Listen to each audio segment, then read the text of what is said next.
Welcome to another episode of This Week in Overwatch, where I summarize and go through all the happenings in the Overwatch ecosystem, especially on social media. So we're going to start with, of course, the big news of Season 9 and the radical new patch that's shaken up everything in Overwatch. I myself have not been here for a week, so I literally went off on holiday for the week that Overwatch decided to drop the biggest patch ever. So I've only gotten some games in today for the first time. We're going to go through the opinions of respected various content creators across the Overwatch ecosystem. We're going to go through them first, summarize what the sentiment inside the community is. Then I'm going to talk my own thoughts from today's experiences, starting with Jake Overwatch. So Jake, of course, the GOAT himself, one of the most respected voices in the Overwatch community, says, Overwatch 2 patch, first thoughts. I like these changes. I think needing more shots to kill makes fights much more interactive. More shots to kill also emphasizes movement and team play. You can dodge the follow-up after tanking a spam headshot or save your teammate who was caught unaware. The obviously most controversial changes are the hitbox changes. Generally, I think people complaining about how this kill skill expression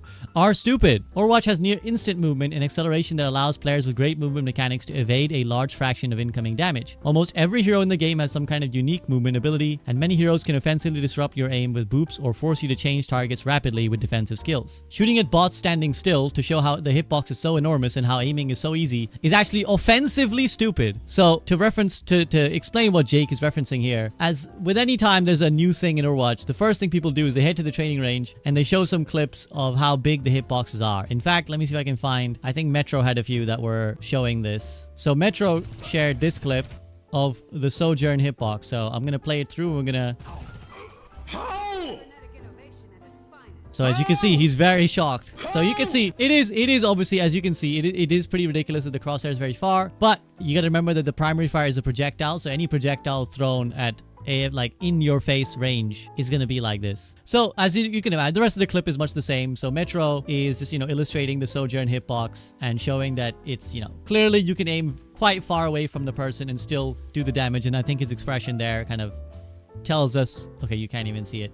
The expression there tells us what we need to know. This is kind of what Jake is referencing, where he feels like that's offensively stupid because it's not remotely realistic to how aiming actually feels in a game when the enemies shoot back and boop you and get speed amped and blink behind you, etc, etc. In short, aiming in Overwatch is pretty difficult. There's a lot of room to make it easier without removing, quote unquote, the skill expression inherent to aiming in Overwatch. So Jake's argument basically is that with these hitbox changes, Overwatch has a lot of movement, a lot of intricate movement, and also, as the developers mentioned themselves, it has instant turn speed. So like you can, in Valorant, if you're going left and then you try to go right, it stops you first, right? Like you first have to stop and then you go to the other direction. Whereas in Overwatch, you go right, you can instantly go left now. You're instantly veering left. So you don't have to really stop in the center. Jake's argument is that it's over the top to kind of feel like hitting bots in a training range is a fair representation of how hard it is to actually hit people in Overwatch. And I think I agree by and large that this doesn't, like from today's experiences, it hasn't felt like it has removed the skill expression of Overwatch. But I will say it does feel like you're kind of hitting everything. Like I suck at aiming, I know this, and it still feels like I'm hitting most things even with terrible tracking. So I do think that maybe they've gone too far with it, and we'll discuss that more as we hear other people's takes. I think it's gone too far in terms of how big the changes are, but so I'm not fully in agreement with Metro, so I'm more on the line with Jake.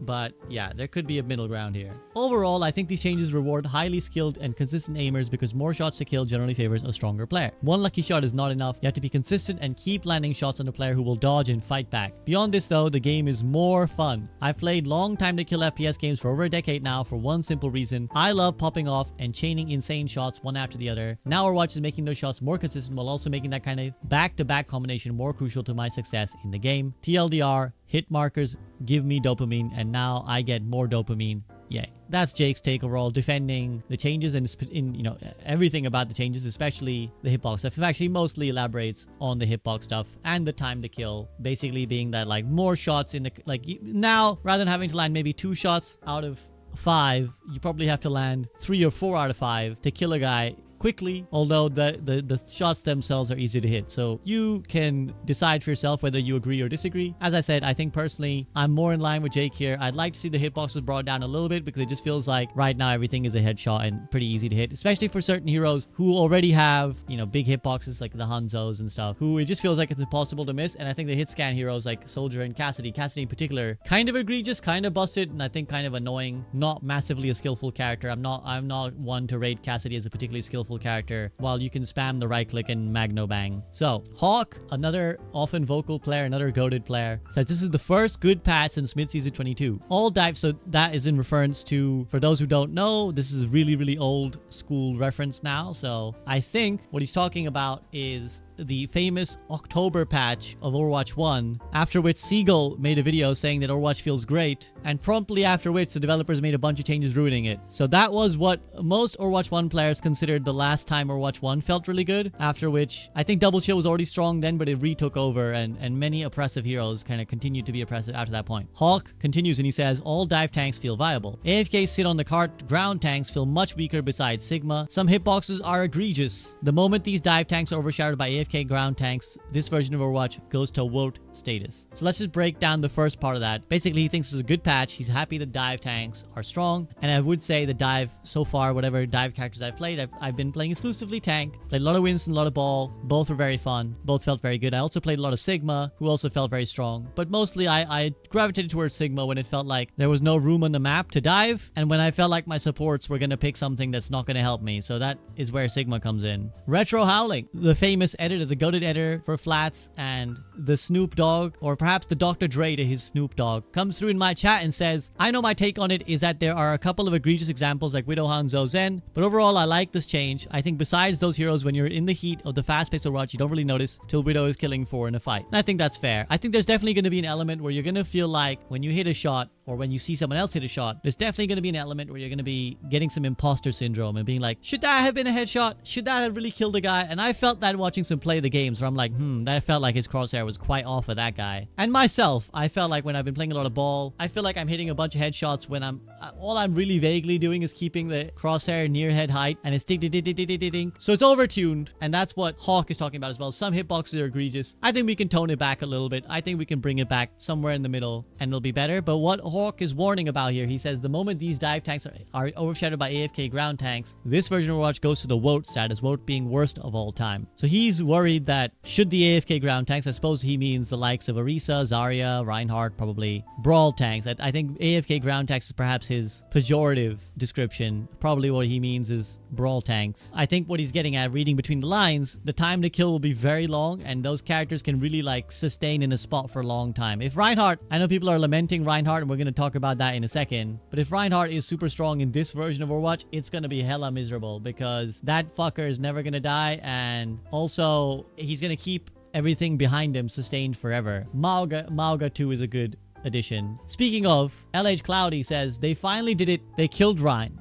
It took 7 years. I surrender. Useless hero. Time to wrap up the hammers and change from Ryan Bros to Ram Bros. It's Jover Gegez, as he likes to say. Not long after, he says, you think I would ever give up on Reinhardt? Ridiculous. We will find a way to make it work or go down with the ship. So he's continuing his Reinhardt escapades, but clearly he feels like Reinhardt's too weak. I don't necessarily agree. I don't think, from whatever experience I've had, I don't think he's bad, like dumpster bad. I don't think he's uber strong, and I think he's very situational, but he's always been that in Overwatch 2. And I would prefer him to be weak, to be honest, until they do something more to make him a little bit more engaging, rather than what would be essentially a near GOATS type situation where Reinhardt with more HP and supports with more HP behind him are never going to die.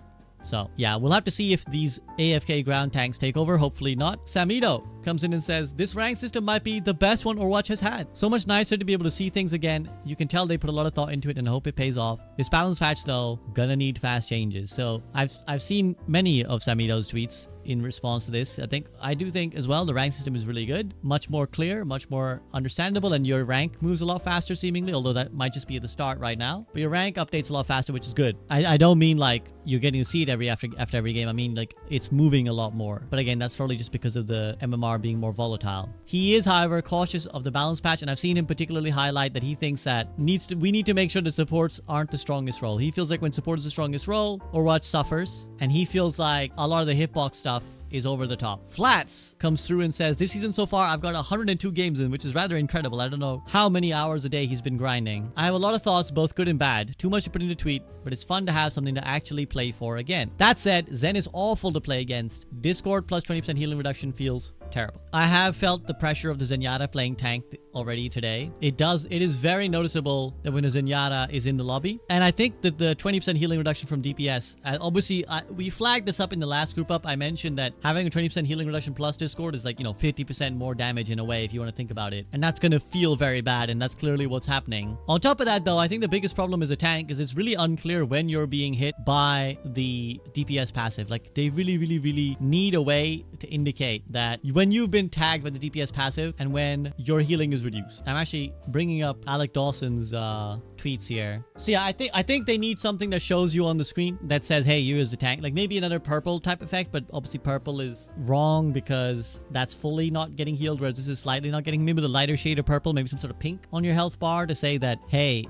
you're being tagged with a DPS passive right now. Stop. Do you know what I don't get, SVB? Is the most glass cannon characters have like 200 HP health or less, like Widow and Tracer, but then it's supposed to be that best, violates that rule and he shouldn't. Yeah, I remember when they added the 225 HP to Zen, they also added the kick at the same time. I remember back then I said they need to keep one or the other. You can't have both on Zenyatta. You can't have him have 225 HP and a kick. Unfortunately, now he has even more HP and a kick, and I think it's just too much. Essentially what's happening is Overwatch is power crept, right? It's been as old as time, Taylor's old as time, that Overwatch gets power crept the longer it goes on, and particularly the support category in Overwatch 2 has been massively power crept than what we had at launch. Not only have we had buffs to the heroes, but we've also had new heroes who are doing a shit ton, like Kiriko, Lifeweaver, Iliari. So the support role has gone giga up, and so I'm guessing the devs feel like, well, to keep up with that world of Overwatch, Zen can't really be the glass cannon that he was in Overwatch 1. We need to give him a bunch of HP and damage and a Discord and a healing orb and a kick. I don't agree. I think while Zen is fun, he makes other people have less fun when he's undiveable. Like, I think if Zen is vulnerable and killable, then the payoff of the Discord feels much more understandable, as it was in Overwatch 1, when in our original dive meta, Zenyatta was kind of the pivot around which the game worked. He was going to sit in the back, the dives were both going to seek the Zenyatta's in the back line, and it was a case of like, who can keep their Zen up, or not even keep it up, who can keep their Zenyatta alive for long enough to get one kill faster than they get one kill, right? Assuming the Zenyatta was going to die. That's not really a world we even remotely live in anymore. We're living in a world where Zenyatta just survives a dive on his own, to be honest. Like, especially when it's one tank diving the Zenyatta, most of the time he shrugs him off. He 1v1s most tanks, which is kind of ridiculous for a character whose whole appeal is supposed to be as a glass cannon. So I do think they need to tone it back. They need to bring Zenyatta down. I think better to take the HP off than the kick, probably. But the kick is a bit of a gimmick too, and so I can kind of see either way. The kick is kind of frustrating. If they took the kick away, it'd be more easy to balance Zenyatta because the HP will be relevant in every matchup. The kick is only relevant against certain matchups. So the kick won't be relevant against a Tracer particularly, but it'll be very relevant against a Rhine or a Winston. So maybe keep the HP, remove the kick,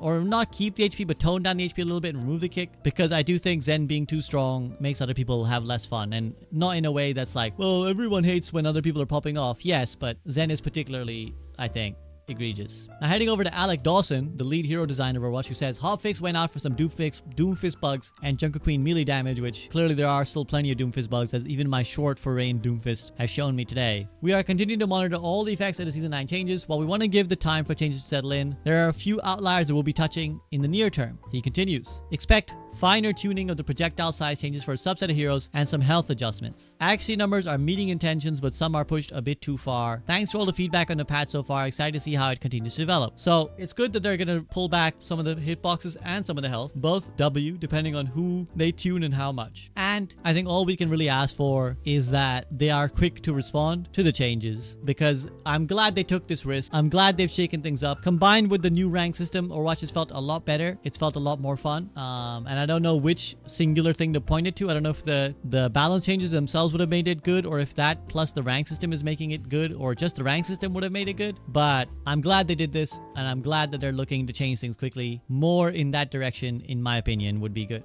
Now we're going to show Cloudy. We saw a clip from Cloudy earlier that kind of said, or a tweet from him that said he was done playing Reinhardt. This might illustrate why he felt so miserable. You're about to watch a magic trick as Cloudy disappears from 100 to 0. So the Reinhardt in this game is LH Cloudy that you can see in the corner here. And he's about to die. Bang. Now we're going to slow this down. We're going to give you the ultra slow-mo so you can really see what happens here. So as you can see, there's a window. The Lucio is trying to speed boost Cloudy in. At this point, his shield is mostly full. Like, he starts here with mostly full shield. So here he is, still, you know, there's cracks appearing, but I'd put this at maybe 700, 800 shield. A window appears. The Lucio's gonna blink and miss it, basically. Blink and you miss it. So Lucio looks away for 1 second to boop the Ramatra. A window appears. LH Cloudy at this point has full HP, full 100 HP, like 100% HP. Shield breaks, bam. Again, blink and you miss it, guys. Blink and you miss it. Bam. Here's his HP bar. Nearly full. We hit play at 0.25 speed. Bam. Just dead. I think that's basically a culmination of Baptiste, Zenyatta, and Sojourn hitting him at the same time. So, unfortunately, whenever the developers say we've addressed burst damage or anything like that, it never really pans out that way. And this is probably where the argument in the Discord orb is illustrated well, because that was kind of nuts how quickly he died. And honestly, at that point, he doesn't really have a choice. He has to go for it because he's Reinhardt. And if he doesn't close the distance on these guys, he's going to lose anyways. So he has to go on them, and instantly he gets melted. And there's even a Moira trying to coalescence him in the back. But of course, the healing is irrelevant if you die instantly. Now, moving away from the balance Overwatch, something to note and something that a lot of people will and should be interested in is Faceit. So Faceit is the third-party organizer of tournaments in most